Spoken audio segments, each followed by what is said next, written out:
வாசல் மரத்தின் கிளையினிலே வாரித் தின்னும் மணில் குட்டி நெருங்கி நானும் சென்றபோது நின்று பார்த்தது வாலாட்டி. பயப்படாதே நண்பனே என பையனானும் சொன்னபோது பயமா எனக்கா என்று கேட்டு பதிலதுவும் பேசியது. வாசல் மரத்தின் கிளையினிலே வாரித் தின்னும் மணில் குட்டி.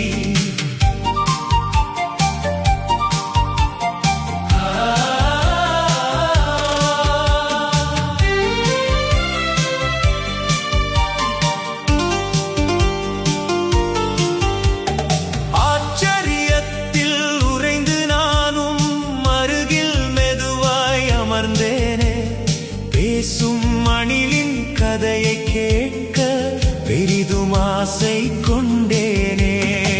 முதுகில் ஏது 3 கோடு ராமன் கொடுத்த முத்திரையா? கேட்ட கேள்வி முடியும் முன்னே கேலி செய்து சிரித்தது. இல்லை நண்பனே மூடத்தனம் இன்னும் உனக்கு தீரலையா? இயற்கை தந்த கோடுகள் இவை உண்மை அறிய மாட்டாயா? வாசல் மரத்தின் கிளையினிலே வாரித் தின்னும் மணில் குட்டி.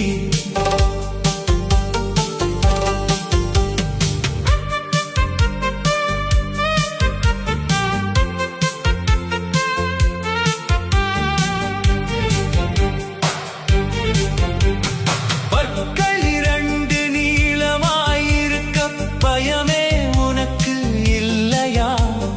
கொட்டையை உடைக்க அஞ்சாமல் கடிக்க கூறிய பற்கள் தேவையா?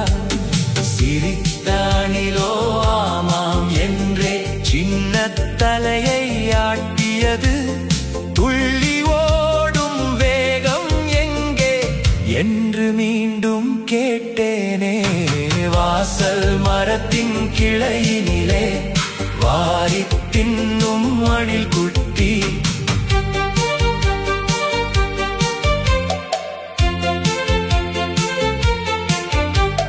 கால்கள் 4ம் சக்கரம் போல சுழலும் தம்பி பார்த்தாயா?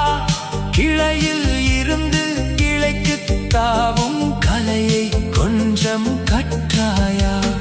பழுத்த பழங்கள் கீழே விழுந்தால் பங்கு எனக்கும் தருவாயா?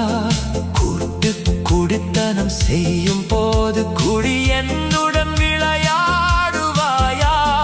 கேட்ட கேள்விகள் அனைத்திற்கும் அது கேலியாக சிரித்ததுவே. வாலை குலுக்கி டாட்டா காட்டி வானம் நோக்கி தாவியது. வாசல் மரத்தின் கிளையினிலே வாரித் தின்னும் மணில் குட்டி. பேசும் மணிலின் நட்பு கிடைத்து பெருமை கொண்டேன் மனதினிலே. மறுநாள் வரவும் ஆசை கொண்டு மனதில் சுமந்தே